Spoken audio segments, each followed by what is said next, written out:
48, 49 আর ই হলো 50। তাহলে সব মিলিয়ে হলো 208টা মোহর। মোহরগুলো ভালো করে রেখে দিতে হবে। এই দিয়ে এই বছর ঝড় বৃষ্টির আগেই ঘরের চালটা সারিয়ে নিতে হবে। হ্যাঁ গো বলি শুনছো? তোমার সাথে একটু কথা ছিল। হ্যাঁ, কি ব্যাপার? হঠাৎ করে এত মিষ্টি সুরে ডাকছো? ব্যাপারটা কি বলতো? এই বলছি, এই তোমার কাছে তো এখন অনেকগুলো মোহর আছে।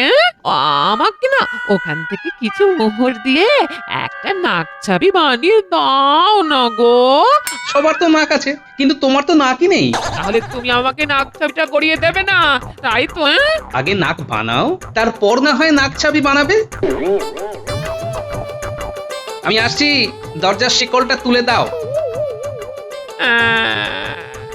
বাবা গো, এ তুমি আমায় কোন ঘরে বিয়ে দিলে? এইরকম হার কৃপণ লোক আমি দুটো দেখিনি বাবা গো।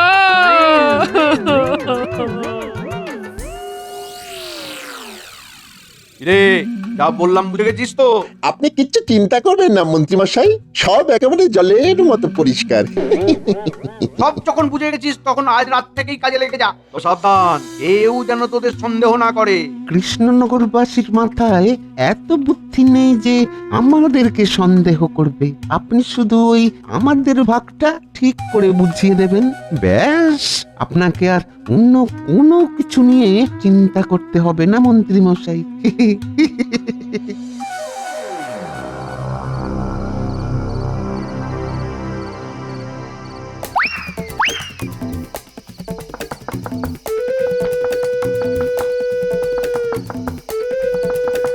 কে? দরজা খুললেই বুঝতে পারবি আমি কে। তাড়াতাড়ি দরজাটা খোলো, না হলে দরজা ভেঙে ফেলবো। আরে রে রে রে রে রে রে রে রে। তাড়াতাড়ি যা, সোনা দানার টাকা পয়সা আছে সব দিয়ে দে, দিয়ে দে, দিয়ে দে, দিয়ে দে। হ্যাঁ হ্যাঁ, দিচ্ছি দিচ্ছি, সব দিয়ে দিচ্ছি, শুধু আমাদের কোনো ক্ষতি করবেন না।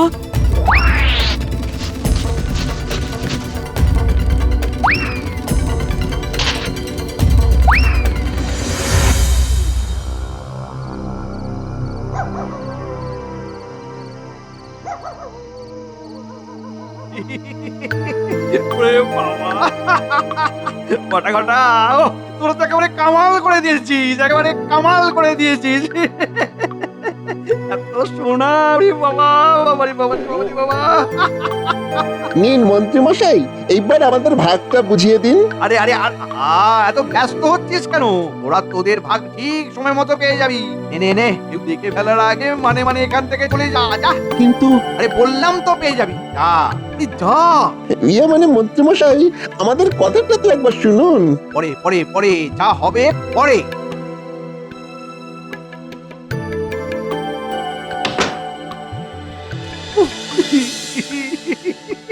এই সব শোনা আমার আমার যে কি আনন্দ হচ্ছে না। ও, এতদিনে আমার সব স্বপ্ন সত্যি হলো।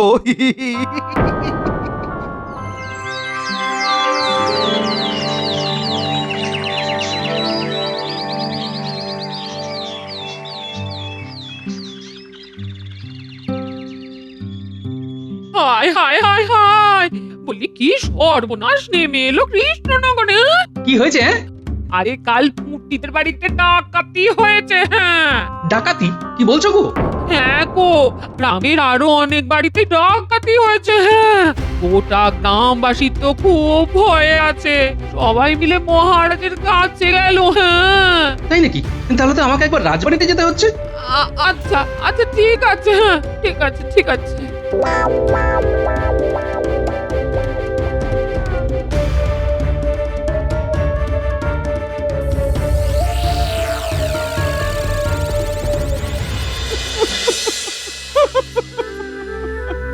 আমাদের বাঁচান মহারাজ, আমাদের বাঁচান, সব শেষ হয়ে গেল, বাঁচান।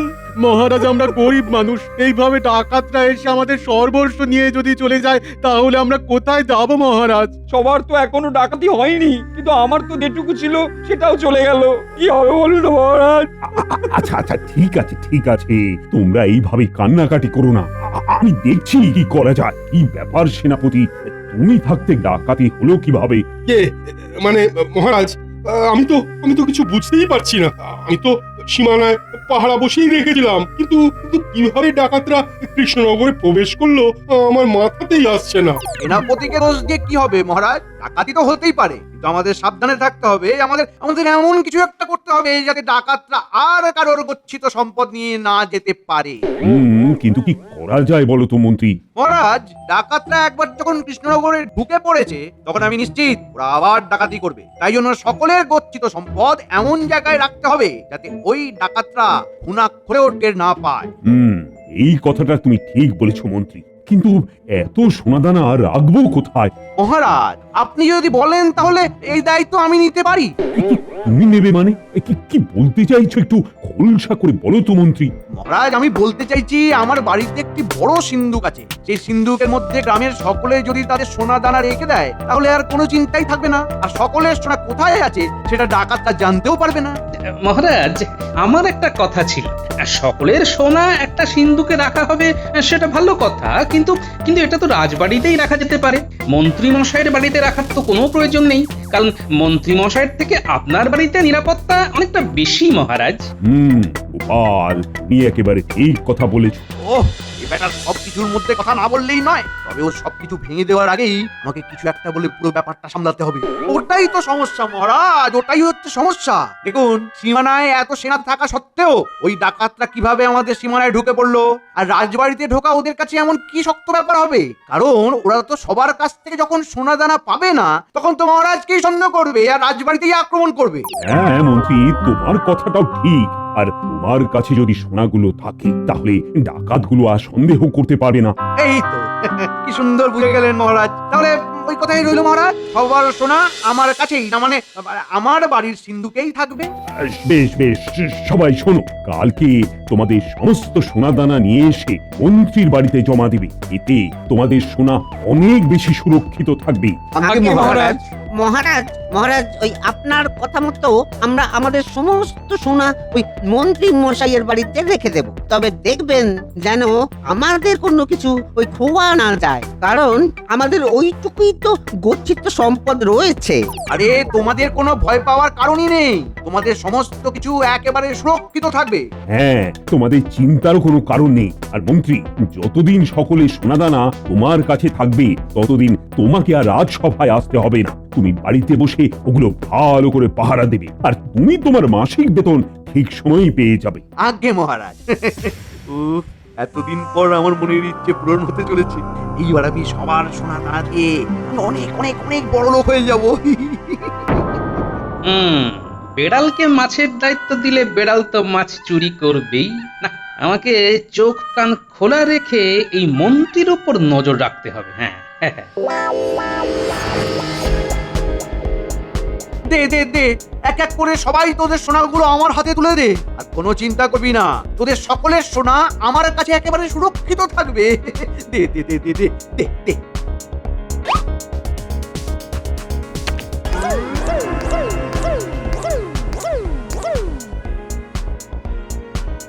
বলছে আমার বিয়ের যে দুজোড়া সোনার বালা আর কানের দুলখানা আছে না, সেগুলো মন্ত্রী মশাইয়ের কাছে গিয়ে রেখে আসছি, বুঝলে? কি, তুমি মন্ত্রী মশাইয়ের কাছে সোনা রাখবে?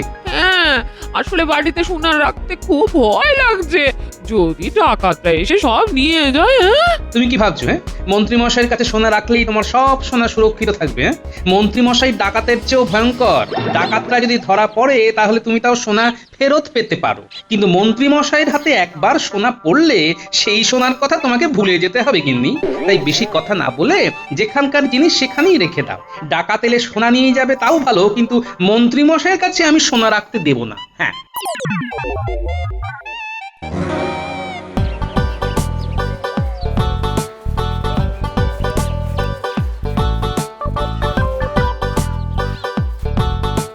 ভোলা ময়রা, তুমি এখানে? আর এদিকে আমি তোমার দোকান থেকে ঘুরে এলাম, তা হঠাৎ আজকে দোকান বন্ধ রেখেছো কেন? আর বলো না গোপাল দাদা, দোকান বন্ধ না রেখে আর কোনো উপায় নেই। হাতের পরিস্থিতিও খুব খারাপ। দোকানের জন্য ওই দুধ, ছানা, চিনি কেনার মতো অর্থও নেই। কি বলছো কি ভোলা? হ্যাঁ গোপাল দাদা, হ্যাঁ, তাই তো মন্ত্রী মশাইয়ের কাছে যাচ্ছি আমার ওই গচ্ছিত সোনাটা ফেরত নিয়ে আসতে। ভাবছি ওই সোনা বিক্রি করে দেবো, দোকানটাকে আবার দাঁড় করাবো। আচ্ছা আচ্ছা আচ্ছা, যাও যাও যাও, তাহলে দেরি করো না। হ্যাঁ গোপাল দাদা, আসছি।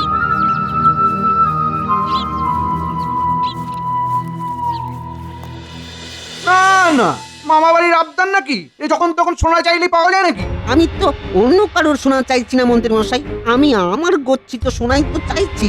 মাত্র এক জোড়া সোনা চুরি ছিল, সেটা দিয়ে দিন। না, আরে সব কিছু তো একটা নিয়ম থাকে নাকি? তোমার ইচ্ছে হলো সোনা আমার কাছে রেখে গেলে, আবার ইচ্ছে হলো নিয়ে যাবে, এরকম তো হবে না। মন্ত্রী মশাই, আমি খুব বিপদে পড়েছি, নইলে আমি আসতাম না। দয়া করে আমার সোনার ওই এক জোড়া চুড়িগুলো ফেরত দিয়ে দিন। তো মহা মুশকিলে পড়ে গেল। এখন গয়না জোড়াটা ফেরত না দিলে যদি এই ভোলা ময়রা আবার মহারাজের কাছে গিয়ে নালিশ করে, এইভাবে সোনা হাতছাড়া করা যাবে না, করা যাবে না। না না না না না, তাহলে কি করি? হ্যাঁ, পেয়েছি। ওই ভোলা ময়রার সোনার চুড়ির মতো আমার গিন্নির এক জোড়া সোনার জল ধরানো চুড়ি আছে, ওটা গুছিয়ে দেবো, তাহলেই তো সব ঝামেলা মিটে যাবে। আচ্ছা ঠিক আছে, তুমি দাঁড়াও, আমি আসছি, তোমার সোনাগুলো নিয়ে আসছি, দাঁড়াও। আচ্ছা মন্ত্রী মশাই। এই যে তোমার কাছে সোনার জল ধরানো এক জোড়া চুড়ি ছিল না? আমার চুড়ি? আরে যেগুলোতে সোনার জল করা আছে। ও হ্যাঁ হ্যাঁ, ওগুলো আছে তো, কিন্তু আমি তো আর ওসব পড়ি না। এখন তো তুমি আমাকে আসল সোনার চুড়ি কিনে দিয়েছো। বলছি সামনে মাসে আমাকে একটা সোনার কোমর বন্ধনী বানিয়ে দেবে? আরে বাবা, দেবো দেবো দেবো, সব দেবো। ও আগে তুমি ওই তামার গয়নাগুলো নিয়ে এসো। সত্যি দেবে? আচ্ছা ঠিক আছে, আমি এক্ষুনি এনে দিচ্ছি।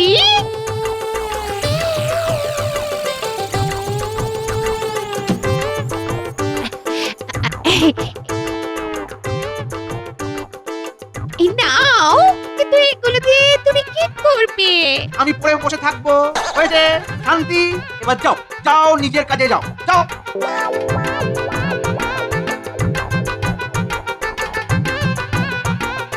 এই নাও ভোলা ময়রা, তোমার এক জোড়া চুড়ি। ধন্যবাদ মন্ত্রী মশাই। তোমার সব গয়না বুঝিয়ে দিলাম। নাও, এবার আর আমাকে বিরক্ত না করে যাও দেখি, এখান থেকে যাও। কি এগুলো তো আমার গয়না নয়, চুরির উপরে কারুকার্য তো অন্যরকম, আর এগুলো তো দেখে সোনাও মনে হচ্ছে না, কিরকম মেরে। তাহলে কি ওই মন্ত্রী মশাই আমাকে ঠকালো? না না না না, এটা হতে পারে না। মন্ত্রী মশাই, ও মন্ত্রী মশাই, একবার দরজাটা খুলুন তো। এ ওই ময়রাটা আবার ডাকছে কেন? ও বুঝতে পেরে গেল নাকি? না না না না না, আমি দরজা খুলবো না, আমি দরজা খুলবো না। মন্ত্রী মশাই, ও মন্ত্রী মশাই। আরে তো হয় জ্বালা না, দরজা না খুলে দেখতে উপায় নেই। মশাই, ও মন্ত্রী মশাই। কি কি হয়েছেটা কি? হ্যাঁ মন্ত্রী মশাই, এগুলো তো আমার গয়না নয়, আর এগুলো দেখে তো সোনা মনেই হচ্ছে না। এই একদম মিথ্যা কথা বলবে না, এইটাই তোমার গয়না। যাও যাও এখান থেকে। বিশ্বাস করুন মন্ত্রী মশাই, এটা আমার গয়না নয়, আপনার কোথাও একটা ভুল হচ্ছে। আমার কোনো ভুল হচ্ছে না, এটাই তোমার গয়না, আমার স্পষ্ট মনে আছে। তুমি আমাকে ফাঁসানোর মতলব করলে কিন্তু খুব বড় ভুল করবে। বলা যাও যাও এখান থেকে যাও। মন্ত্রী মশাই তো আমাকে পুরো পথে বসিয়ে দিলেন, এইবার আমি কি করব? কোথায় যাব? গোপাল, হ্যাঁ গোপাল, গোপালই একমাত্র আমাকে এই বিপদ থেকে উদ্ধার করতে পারে। আমি বরং এই গোপালের কাছেই যাই। কি বলছো কি ভোলা ময়রা? মন্ত্রী মশাই তোমাকে সোনার গয়নার বদলে এই গয়না ফেরত দিয়েছে? তবে আর কি বলছি গোপাল দাদা, তুমি একটা কিছু ব্যবস্থা করো, না হলে আমি যে একবারে পথে মারা যাব। আহা না না, এইভাবে বলো না, আমি দেখছি কি করা যায়। তবে তার আগে মন্ত্রী মশাইয়ের থেকে সকলের গয়না ফেরত আনতে হবে। ভোলা ময়রা, চলো আমার সাথে। মন্ত্রী মশাই, আপনি ভোলা ময়রাকে এই তামার গয়নাগুলো কেন দিয়েছেন? এইগুলো তো উনি আপনাকে রাখার জন্য দেননি। আরে গোপাল, ও তুমি আমাকে ভুল বুঝছো। ভোলা ময়রা এই গয়নাগুলোই আমাকে রাখতে গেছিল, আমাকে ফাঁসাতে চাইছে। কেন মিথ্যে কথা বলছেন মন্ত্রী মশাই? কি? আমি মিথ্যে কথা বলছি?